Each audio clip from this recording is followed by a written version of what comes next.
Good afternoon, everyone. We welcome you in today's persecution report titled Bangladesh Election Under Scrutiny, Power, Legitimacy, and Global Stakes. Today's discussion focuses on a question that goes beyond a single election and that reaches core into Bangladesh's political future, its legitimacy, and its democratic credibility. Now, election is presented to us as an ultimate evidence of democracy, but historically in Bangladesh and globally, we have witnessed to have fruitful democracy. We need political pluralism, we need meaningful participation, and also the neutrality of institution and public consent. And in absence of this element, that can make an election not a democratic process, but merely a procedural excuse. So, Bangladesh election February 2026 arises all these questions that I've been talking about since the beginning. So in today's discussion, we will talk about if that election lacking, surely it is, but if that election is lacking of political pluralism, if this election is taking us somewhere where the Bangladesh can be in a right pathway of democracy, or it is going to take us somewhere dark where there will be severe consequence. So I am very honored to introduce our panel today. So we have Barrister Tapas K. Baul. He is a former prosecutor of ICTBD and senior associate of South Asian Democratic Forum. We also have Dr. Raihan Jamil.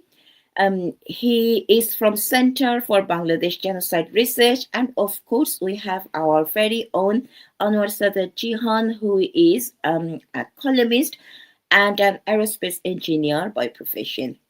So, viewers, we will talk about election 2026. The discussion will be uncomfortable. We will find out how not only the election is being scrutinized locally, but also the election and referendum, how we are seeing it in local and global perspective. So, Jihan, I am going to you first. Would you mind going through about the election and the referendum taking place? What is happening as a pre-election situation in Bangladesh, and how the state is treating the political parties, if it is treating all of the political parties equally? Jihan, to you. Thank you, Ms. Meher, for connecting today. At a time of extreme political uncertainty and instability, Bangladesh is fast approaching towards an election, or shall we even call it an election?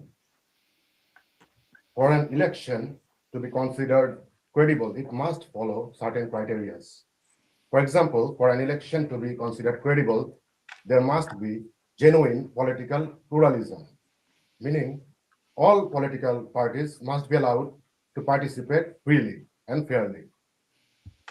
Voters belonging to all sorts of beliefs and supporter structures must be allowed to participate freely and without being exposed to fear. There must be a neutral caretaker authority overseeing the election. And most importantly, the election must be free from internal manipulation and external pressure.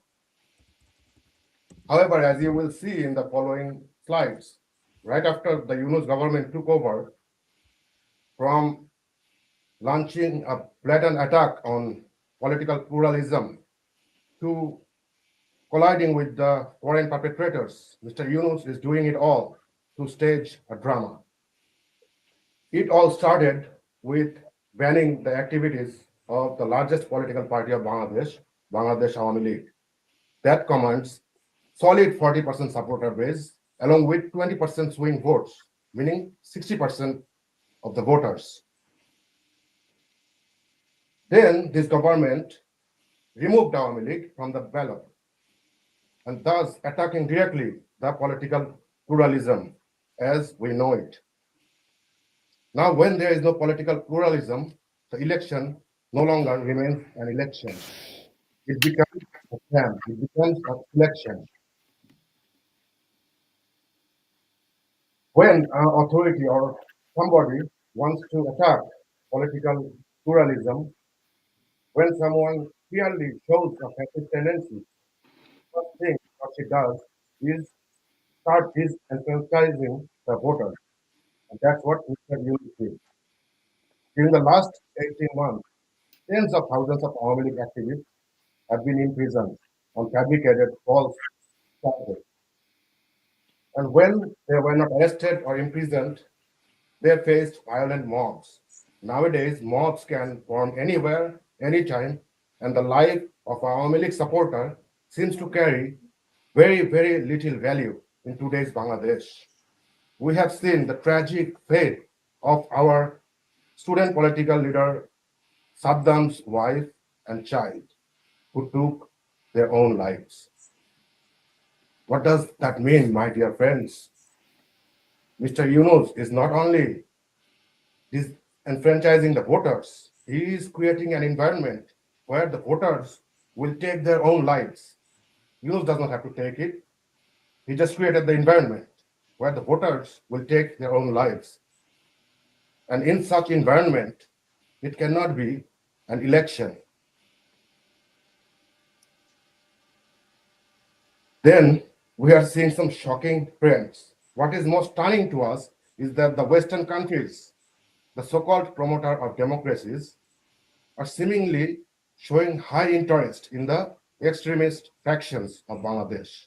We have all recently seen the Washington Post report, and we have all heard the leaked audio call of a United States diplomat, openly romanticizing the idea of friendship with the extremist parties.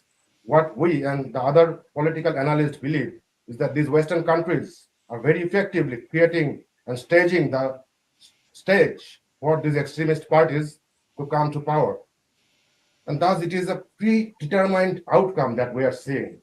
And all these unusual engagement between the Western countries and the extremist forces are showing us that there will be a result that is already predetermined. Thus, this cannot be an election. This is fraud. And in this fraud, Mr. Yunus is not acting alone. The Western countries seems to be in bed with him, in bed with the extremist forces. All this shows us, depicts to us a clear erosion of the rule of law. And there remains no legitimacy for this election. Prime Minister Sheikh Hasina, the Awami League chief, very openly challenged Mr. Yunus to compete in an election with her. Now it will be interesting for us to see what Mr. Yunus says to that. I'm sure that he will say no, because he never had any support from Bangladesh, because he never did anything for Bangladesh. To conclude, I would like to echo Mr. Sojib Wajid Choi and say that when genuine political pluralism is absent, when voters of a specific political party are targeted in such heinous manner, this no longer is an election. It is a stage drama. Back to you, Ismail.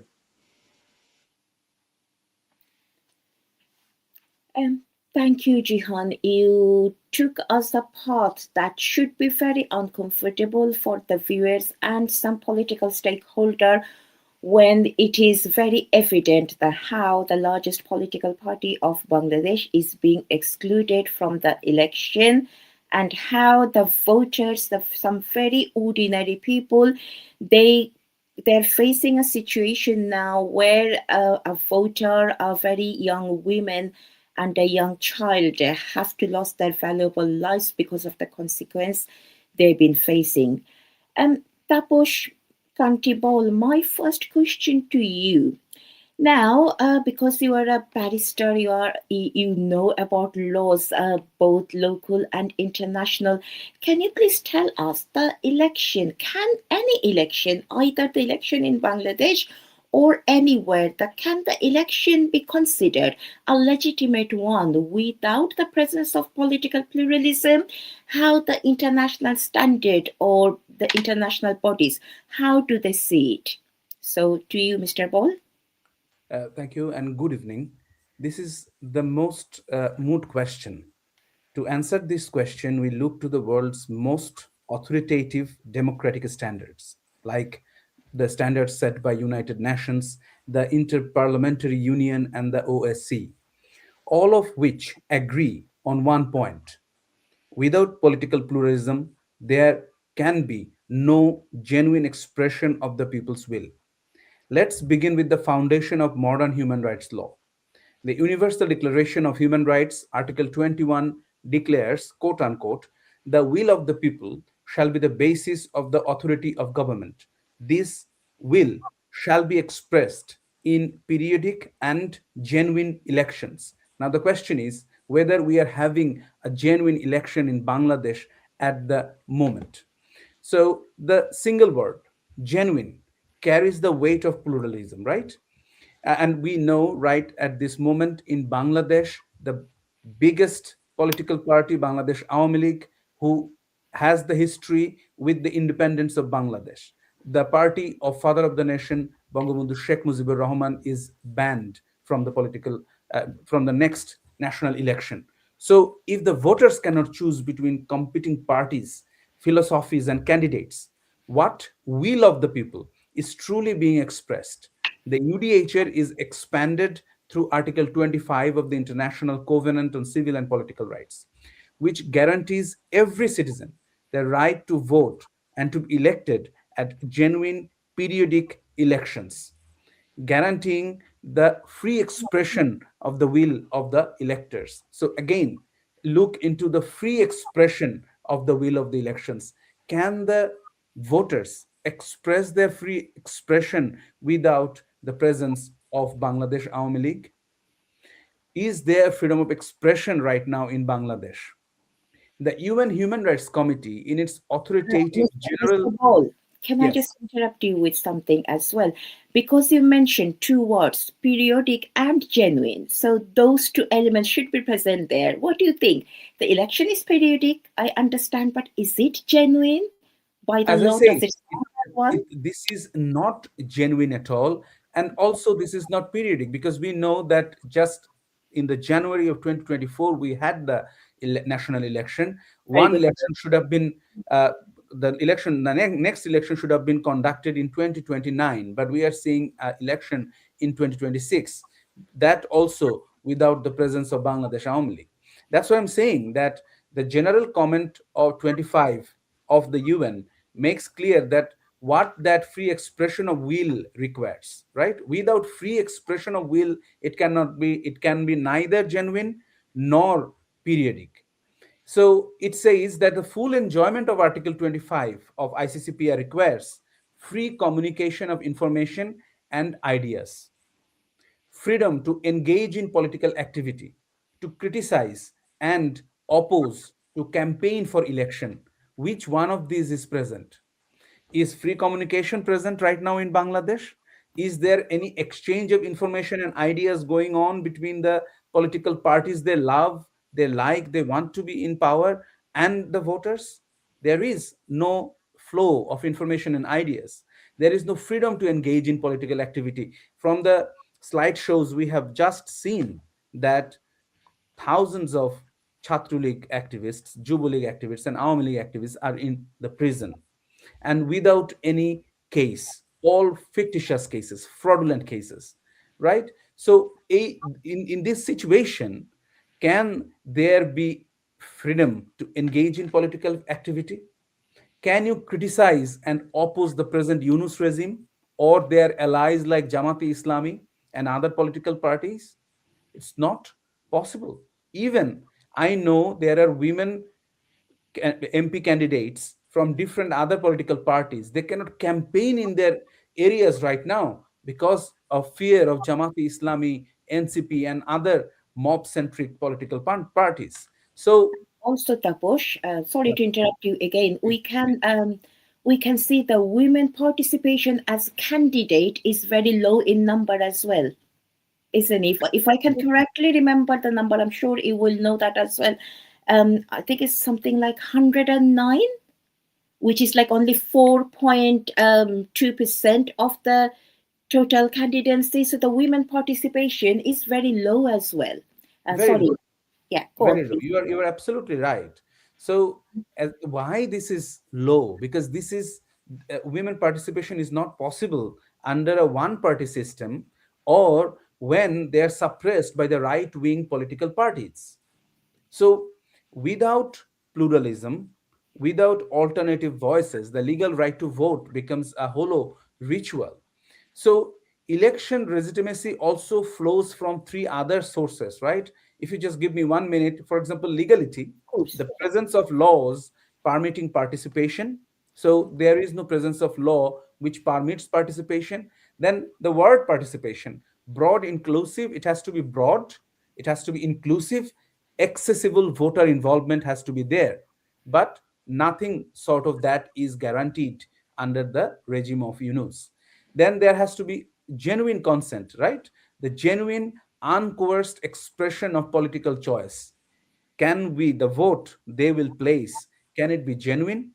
Can it be uncoerced expression of political choice? It cannot, because the government itself is advocating for right-wing political parties. The government itself is advocating for the yes vote for the referendum.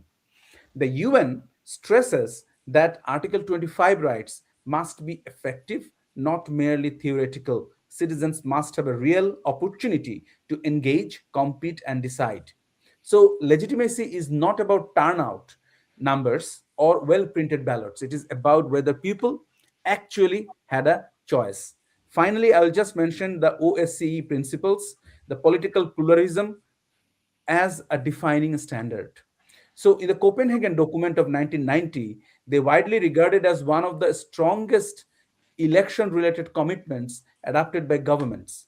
It plainly states that pluralistic democracy and the rule of law are essential. States welcome the commitment to the ideals of democracy and political pluralism. So, if we evaluate the situation of Bangladesh right now, do we see a pluralistic democracy? No. Is there rule of law present in Bangladesh? No. So, just if you evaluate the situation of minorities in Bangladesh, you will understand that there is no rule of law. If you analyze the situation of journalists in Bangladesh, you will understand there is no rule of law in Bangladesh. So, uh, the situation is not in favor of a free, fair, and inclusive election. And the election that we are seeing is a staged drama. It does not fulfill or even qualify to fulfill the international standards. Thank you very much, Tapush, for taking us in the pathway of law. And also, just to add on, Mr. Bowl said, it is not only depriving the voters to have the political party of their choice, it is also depriving the candidate who, by the international standard, have right to seek office with their political party of their choice. So their right are being deprived as well. Now, I will go to Dr. Raihan Jamil. Mr. Ball mentioned about a referendum, and it is quite interesting to see a referendum is taking place in the same day with the national election. Now, my question to you is, what strategic function does the referendum serve within the current political architecture? Is it there to make sure the democracy, rule of law, or people's choice, people's participation, to make sure they're ensured, or it is something to consolidate power? What do you think, Dr. Raihan Jamil? Thank you, Ms. Meher, for giving me the floor. I'd like to first welcome all of our audiences in Bangladesh and abroad. Assalamu alaikum. May peace be upon to all of you. Let us start with honesty. This referendum is not about people's choice. Let us not make any mistake about it. It is about Mr. Yunus's asking for approval after the takeover, not before it. So there's a huge problem right at the beginning. Here is a simple everyday example. If someone breaks into your house, replaces all of your family photos, break down your walls, rearranges the furniture, and then politely asks, "Do you approve of my renovation?" That question is not democratic. It is insulting. That is exactly what this referendum is. Mr. Yunus did not come through elections. We have to keep that in mind. His loudest supporters are the war criminals Jamaate Islami, Islami Chhatra Shibir, and the conveniently rebranded National Citizens Party or NCP. These are forces that have failed in 1971. They have also failed in all the ballot boxes in our history. And they have suddenly rediscovered democracy after the July terrorism cleared the competition for them. So, strategically, this referendum does three things. First, it launders illegitimacy. It launders illegitimacy. It turns an unelected arrangement into a photo op with democracy. So basically, it's nothing but a photo op with democracy. There's nothing democratic about it. Second, it blocks accountability. Once you say the people voted yes, every question about repression, extortion, exclusion, or the mob rule is dismissed as anti democratic, right? You have voted for yes, so everything else you say, you are being anti democratic. Third and finally, this referendum cuts Bangladesh off from our history, our 1971, replacing it with July opportunism and seminar politics. This, Ms. Meher, is not reform. This is a political dry cleaning. Overall, I must say, this referendum is not a vote, it is a receipt for stolen power. Thank you, Dr. Raihan Jamil. Mr. Jihan, I'm going to go to you in a minute, but just to let the viewers know, the referendum taking place in the same day, 12th of February 2026, the referendum will be based on something called July Sanad. It is 84 proposal, and those proposals are based on reforming the constitution and reforming the parliament that we have in Bangladesh, and the voters will have four questions in front of them, and the voters have to say yes or no for all four. So there is no way to say, I want this thing to be done, but I do not want the other proposal that you are proposing. And this referendum is coming without much information. I'm sure Jihan will have much more to say about it. The referendum, the proposal, that 84 proposal that's been proposed, there is no information based on it. There is no way, nobody is telling the voter about the two-tier parliament that it is processing, and it is also changing, reforming the constitution in a way that will erase the history of 1971, the liberation war of Bangladesh, and all this rich culture, something like Bengali nationalism and others. So that is referendum in a nutshell. So Jihan, would you mind taking us through about some other aspect of referendum? Thank you. Thank you, Ms. Meher again.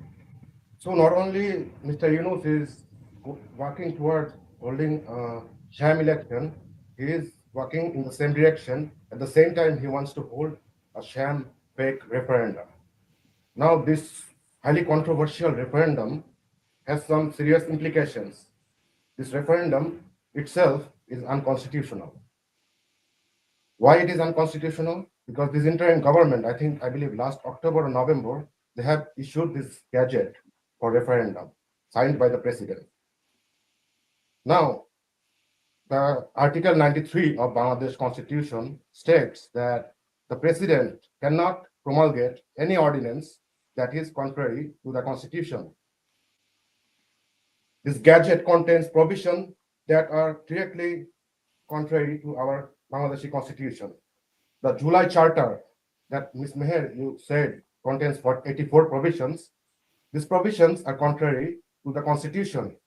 So, according to Article 93 of Bangladesh's Constitution, this referendum is unconstitutional because it talks about a bicameral parliament system, right?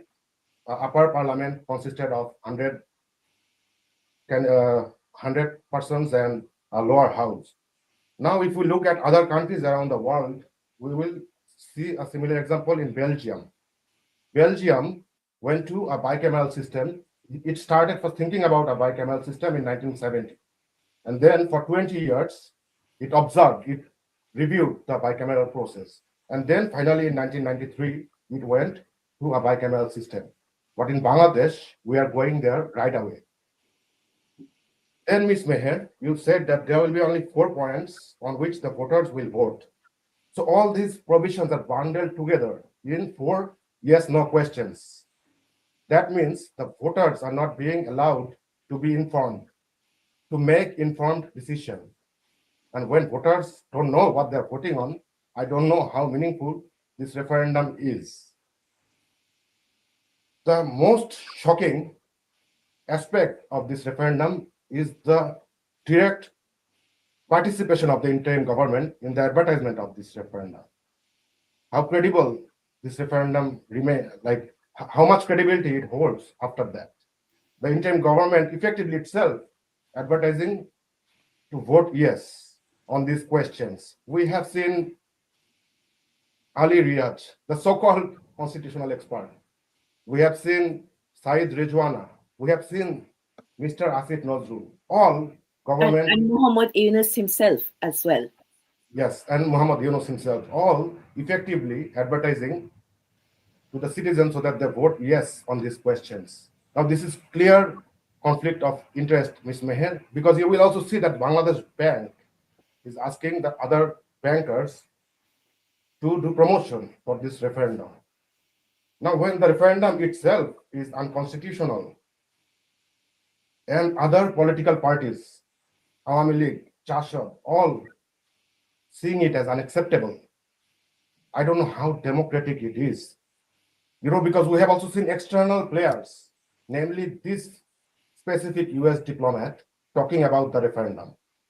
He said that Mr. Yunus was telling BMP and Jamaat to shut up about the referendum. That means there is an active collusion going on between external forces and internal forces to destroy the constitution of Bangladesh. This referendum is not a referendum, Ms. Meher. This is sedition. And Mr. Yunus will go to prison one day for actively destroying our motherland, Bangladesh. Back to you, Ms. Meher. Thank you, Jihan. So we are clear from what Dr. Raihan Jamil said and what Anwar Shadat said. The referendum is not only unconstitutional, the way the referendum is taking place, the process is very shady for many different reasons. One is the voters are not having the choice of what they want to say about the referendum. They are not there. They're not allowed to have informed decisions because there's no information out there. But also the government is taking a clear side for yes vote. Now, the referendum took place in many other countries. In Britain as well, there was a referendum in Brexit where the government, following the Parda law, they were banned to participate, to do any kind of campaign for any one side of vote for some really long period of time. If we think about other countries, Ireland has a very strong law about referendum and how government can campaign. And other countries like Spain and Italy, they have very strong law as well. And even the neighboring country, India, has a very strong law as well. So we are in Bangladesh, we are seeing the current interim government led by Muhammad Yunus. Him and his government is completely working on conflict of interest, clearly pursuing the voters to vote for yes, which gone against any sort of national and international law. So this is referendum to you. Now, Mr. Baul, I'm coming back to you. I want to ask you some very specific figures. Yes, we want to know about other international figures as well, but I want to ask you about the EU and US, how they have responded to the election in Bangladesh and the referendum, and also their response to the election in Bangladesh. Does it align with their own democratic benchmark, or are they giving us a new idea of democracy?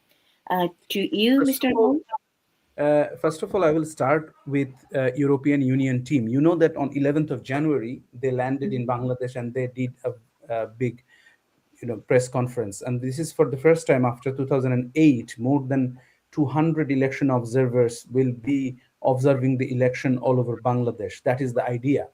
However, the main controversy is that during that press conference, their the head of that election observation team, he said that this election is inclusive because if it ensures the participation of all class of people, all gender, uh, and then minorities. If all of them participate, then it will be inclusive. But if we look into the mandate of European Union, I just in my previous answer, I was reading through the Copenhagen Declaration of 1990, which specifically defines that what is actually inclusive, right? Inclusive not only means the participation of people from all clan, all class, and every sex and religion. It also means the participation of all political parties, because when the voters go to the election to put their vote, if they don't find in the ballot that particular political party which reflects his own ideology, who he believes that the political party can perform according to his wishes, if that political party is absent by an executive order of the government, then definitely that election is not inclusive. So what I'm going to say that this European election observer team is actually following their protocol of that we call deep state, right? Why I'm saying that? Just right now, the talk of the town is a audio clip of an US diplomat.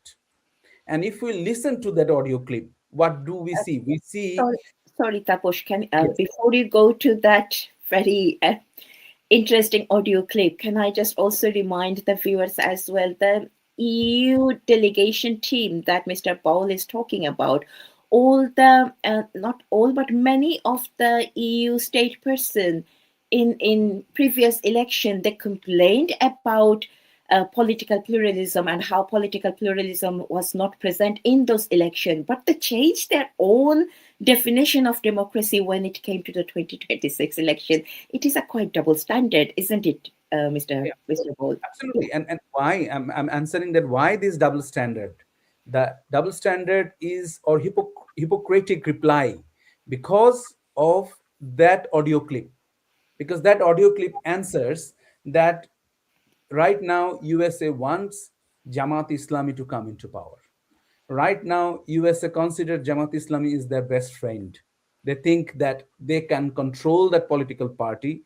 They can shape Bangladesh as an Islamic state, and they can transfer Bangladesh as a warmongering country who will constantly disturb the peaceful nature of South Asian nations.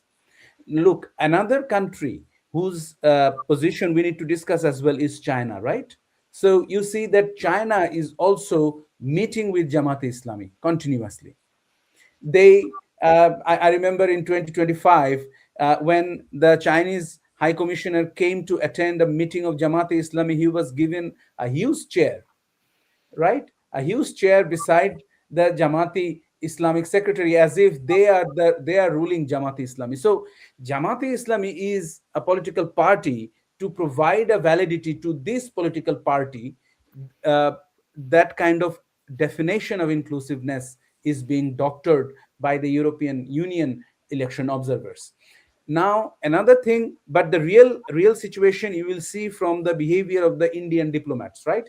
Indian diplomats they have been ordered that their family must not be there in Bangladesh anymore, and their families have already left.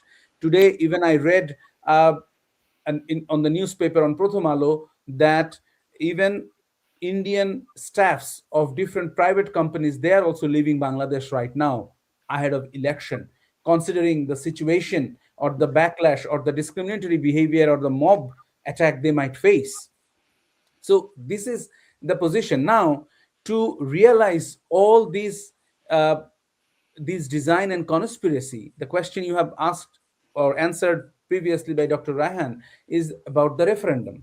Now, what is referendum in the context of Bangladesh? In the context of Bangladesh, referendum means that you will just provide yes or no to a couple of 5 bullet points. But what is behind these 5 bullet points? This is not spelled out. First of all, whether this referendum is constitutional or not. The answer is it is not constitutional. We know that through the last amendment, I think the 13th Amendment, it was repealed. There is no question of referendum anymore in the context of Bangladesh politics. People are saying that, okay, probably the Supreme Court of Bangladesh will come up with certain judgments which will provide validity to referendum. Then in reply to that, I have to say that, excuse me, that Article 142, when it is removed, and in the present construction of Article 142 of the Constitution of Bangladesh, referendum cannot return through a judgment of the Supreme Court of Bangladesh. It has to be returned through a proper debate of all political parties in the national parliament.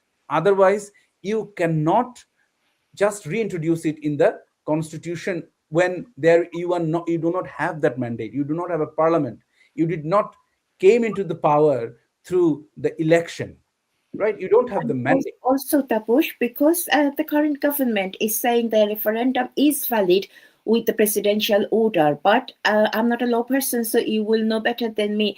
As long as I can remember, the presidential order can only be valid if it's aligned with the constitution.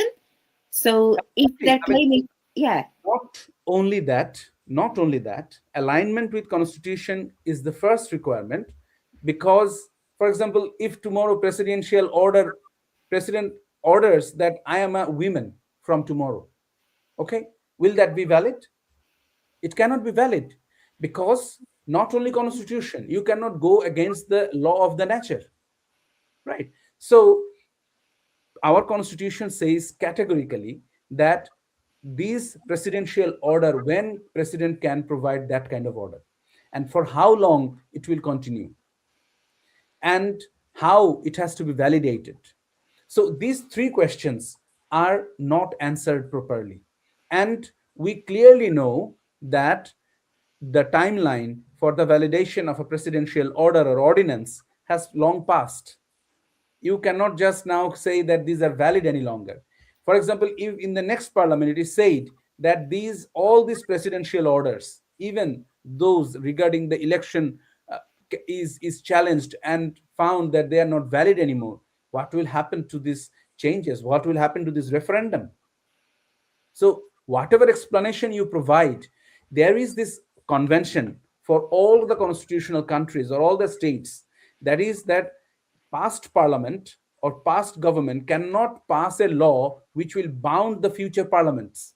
You cannot, because the will of the people, the political will of the people will change time to time, right? They will want to change their demands. They will want to see that what they want to do, but you are not giving them the chance. That's why it is illegal as well. Back to you. Thank you, Mr. Baul. Before I go to Dr. Raihan Jamil, can I just quickly share something else as well? The EU election observation mission, when they were asked about the referendum, they said the referendum is out of their own constitution, which is fine enough. But later, the press secretary of Muhammad Yunus Shafiqul Alam, he said one of the member of the EU election observation mission, they actually praised that yes part of the referendum, which clearly goes against the impartiality of this election observation mission, and the EU election observation mission has not responded to it. So The viewers, you can decide what you want to decide. Now, Dr. Raihan Jamil, thank you for waiting and being with us. My question to you is the absence of Awami League in election. How do you want to explain it? Is it a political failure or is it a structural exclusion of the largest political party of Bangladesh? So to you, Dr. Raihan Jamil. So, calling this a political failure is not analysis, it is gaslighting with confidence. Political failure means what? You have competed and you have lost. That's part of a democracy. What happened here is like locking the stadium, arresting the opposition team, and declaring your team to be victorious. That's exactly what's happened. The Awami League did not withdraw, right? It was forcibly erased. Leaders were tortured, activists were hunted and killed. Family members were abducted, jailed, raped, and killed. Campaign spaces were attacked and vandalized.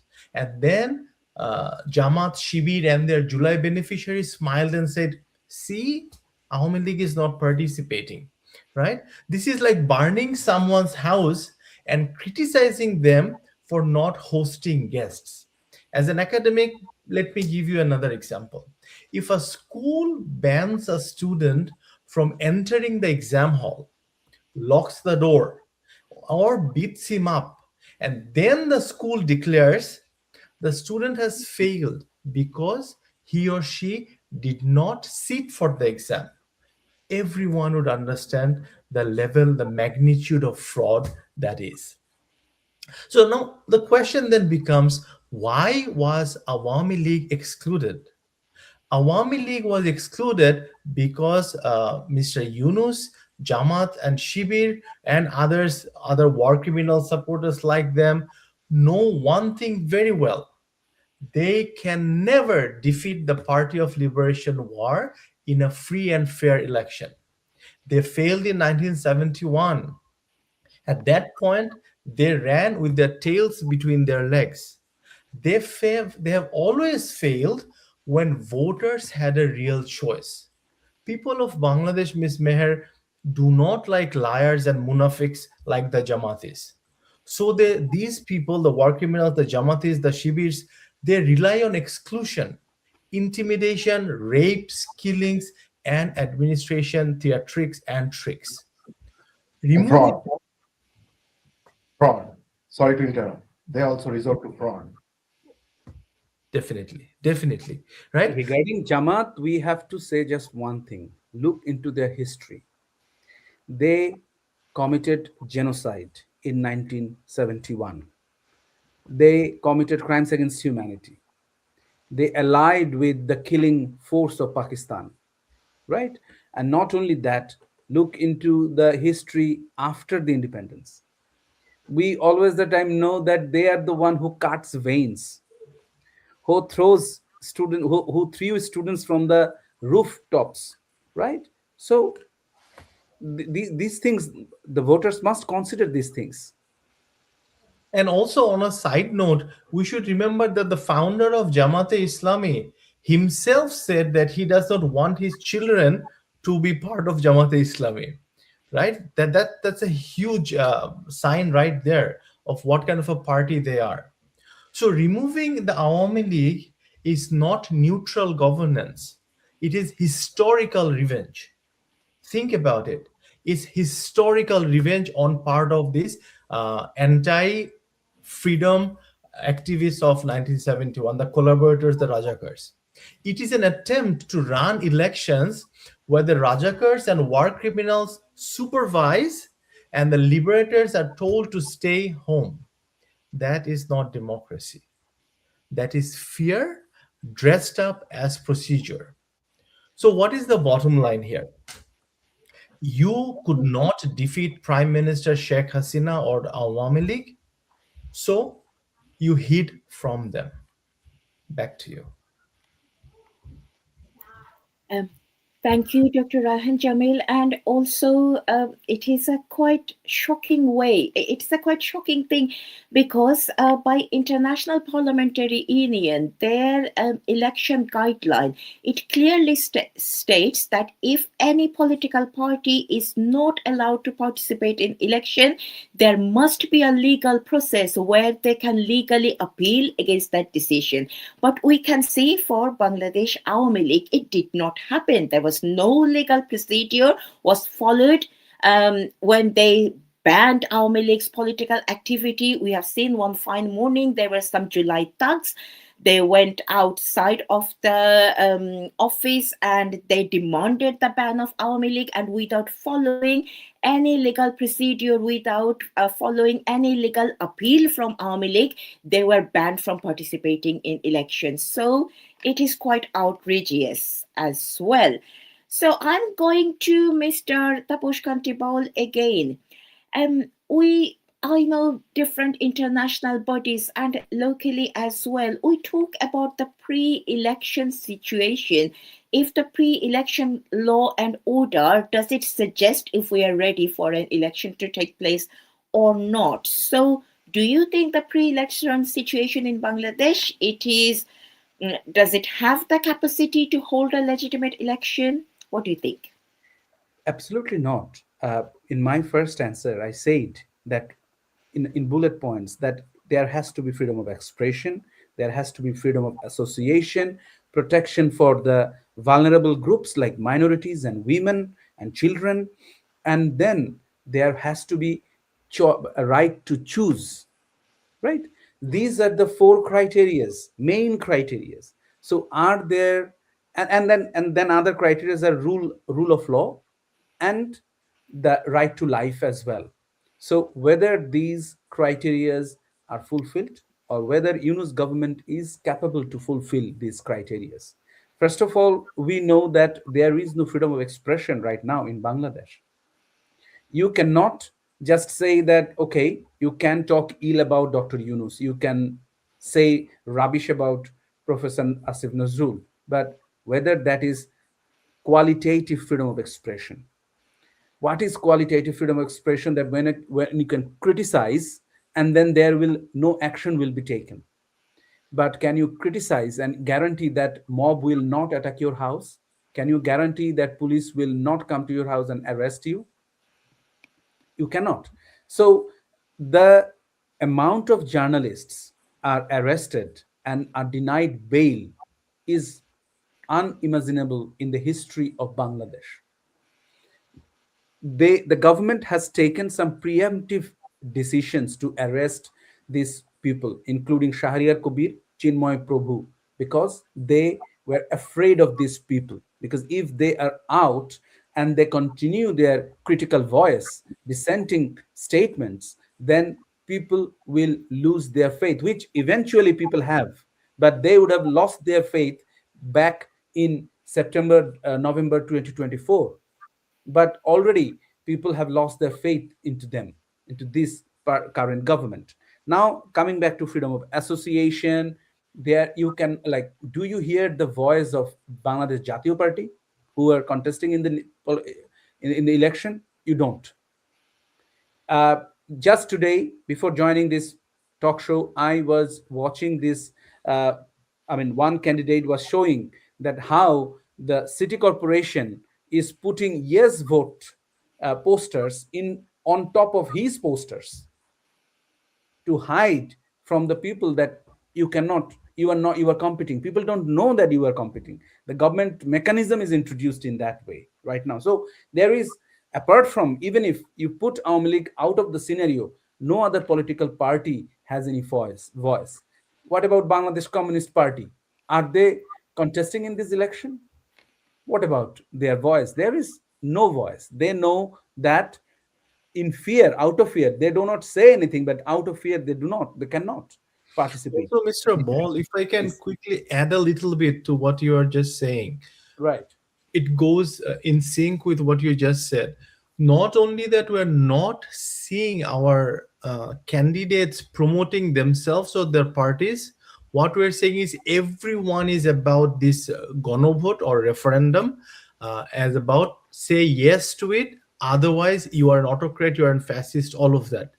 It is Absolutely. obvious that the agenda is not actually the election itself. The agenda is overwhelmingly about casting yes vote for the referendum.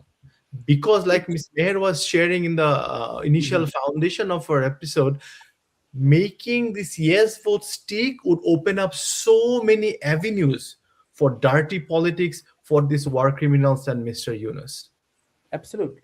And I will just come to the last bit of rule of law. Right now, thousands and hundreds of activists and supporters of Awami League and human rights activists, journalists are in prison. If you go in front of a court asking for bail, you are denied outright. And in the Supreme Court of Bangladesh, the main problem is none of the benches are taking up mention slips so that those bail hearings can be heard. For example, the case of Dr. Abul Barkat, their family and the lawyers are trying for months so that that case can at least be heard by a court, but the courts are not accepting because they are saying that we have orders from high ups, we cannot take these mention slips. Not the court, but the bench officers are saying in that way. And if you are an activist of Awami League, or if you are arrested in a case concerning this July August so called uprising, then there is no bail for you. That we have seen already. Even if your kids die, if your wife dies, you cannot have bail, you cannot have parole even. Thank you. Thank you, Mr. Ball. Mr. Jihan, can I just come to you quickly? I'm a bit cautious about the time, but if you have something to show us about how the minorities and other people are being tortured in a pre-election situation in Bangladesh, I'd be very grateful if you can show us something. Thank you, Ms. Meher, again.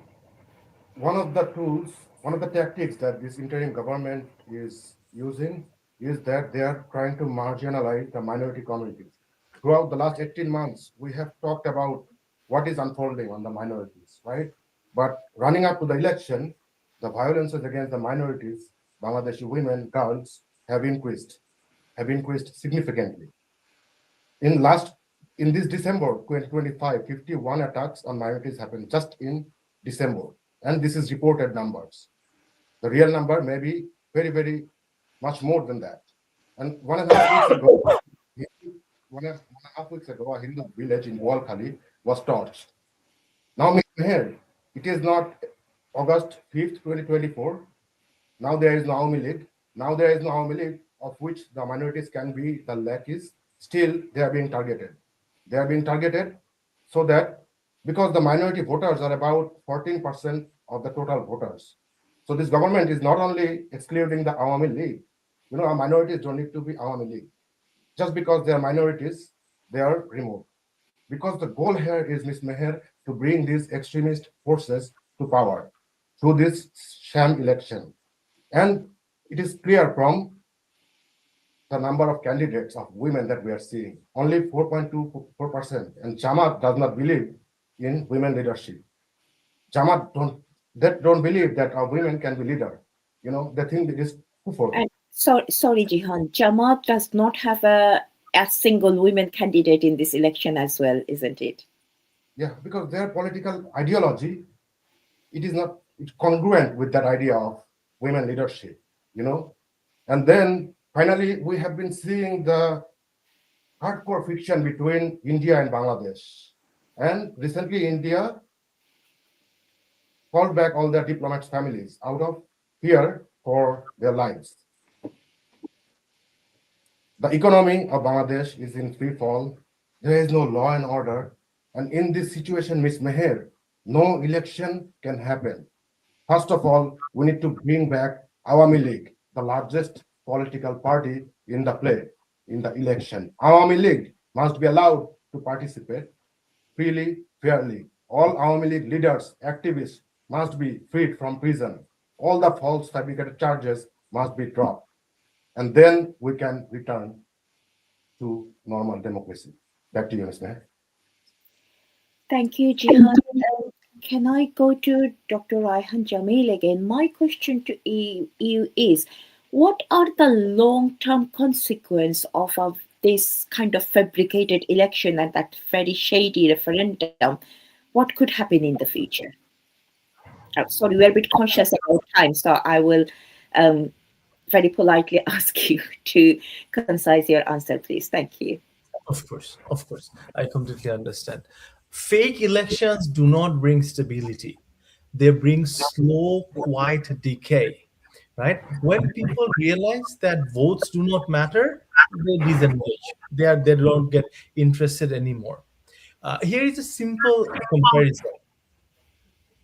Is it echoing? Okay, if a restaurant serves us rotten food but proudly displays a fake health certificate, customers do not feel assured. And that's exactly what we're seeing with the foreign investors in Bangladesh. In the last 18 months or so of this illegal Yunus regime, not a single cent has entered Bangladesh in terms of foreign investment. The most dangerous consequence is cultural. When young people learn the brutal lesson that violence and mobocracy works better than ballots and education, that lesson spreads faster than any manifesto. Can you imagine what the outside world will think of our education system and our academic degrees?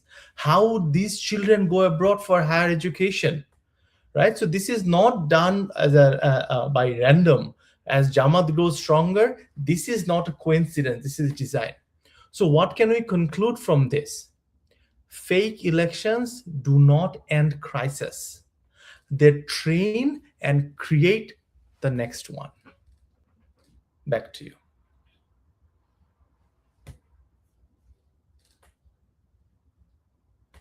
You're on mute. Thank you. Sorry about that. Taposh Kantibola, I'm coming to you. You have touched upon law very well, local and international. So I have a question to ask you. What do you think? To what extent do Bangladesh institutions such as judiciary, law enforcement, the election administration, are they being independent? And if they're not, how does it affect political accountability? If I can have a short answer from you as well, please. Thank you.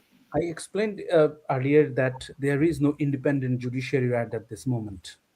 Everything is going as per the prescription or meticulous design of the Yunus government and its allies like Jamaati Islami, Hizbut Tahrir, Hefazat. So everything is like, if there is any allegation against Jamaat candidates or even the Jamaati politics, those are not being entertained at this moment in in the court. Number one. And number two, as I said, if there is any bail application for the imprisoned Awami League activists and leaders, they are not getting any bails. If you ask for any privilege for the elder leaders and activists or Sikh activists, then the judiciary, the district magistrate, everyone is saying no, they're denying those rights. Right now, there is no application of Nelson Mandela principles in the prisons of Bangladesh. So that's why I'm going to say that Bangladesh judiciary, Bangladesh legal structure has fallen apart. Judges are not independent anymore. Back to you. Thank you, Taposh Kantribol. I'm just going to ask you the last question, Dr. Raihan Jamil. Now, we had a very grim kind of discussion today. Looks like there is no hope, there is no light in the end of the tunnel. But we want to see something better, we want to be hopeful. So what do you think, what realistic pathway exists for restoring political credibility and democracy in Bangladesh? So you have 1 minute, if you can just tell us what we can do as a country.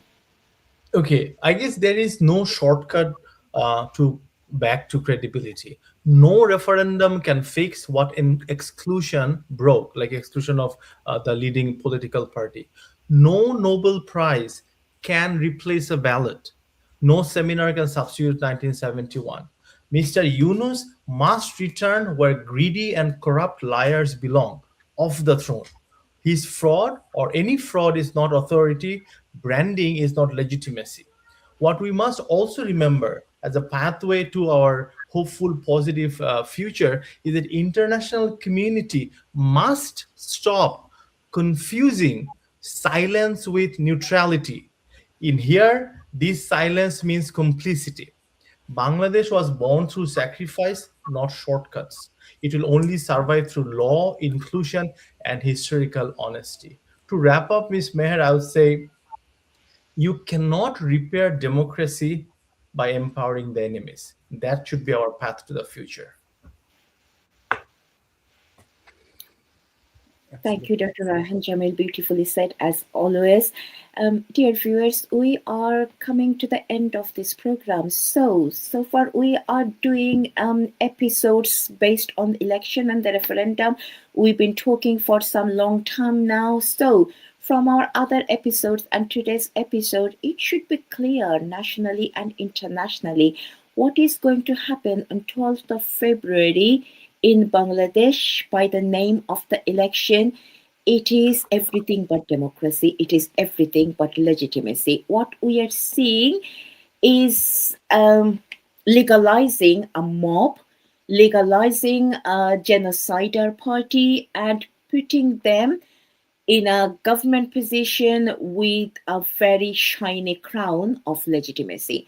So my plea to the national and international audience, wherever you are, please do something against it. Raise your voice, write wherever you can, protest that election that can destroy a future Bangladesh, and it can destabilize the political scenario not only for Bangladesh, for South Asia as well, because we know when there is a vacuum of a secular political party like Awami League, the extremist right-wing party like Jamaat-e-Islami, Hizb ut-Tahrir, and other parties will take that place.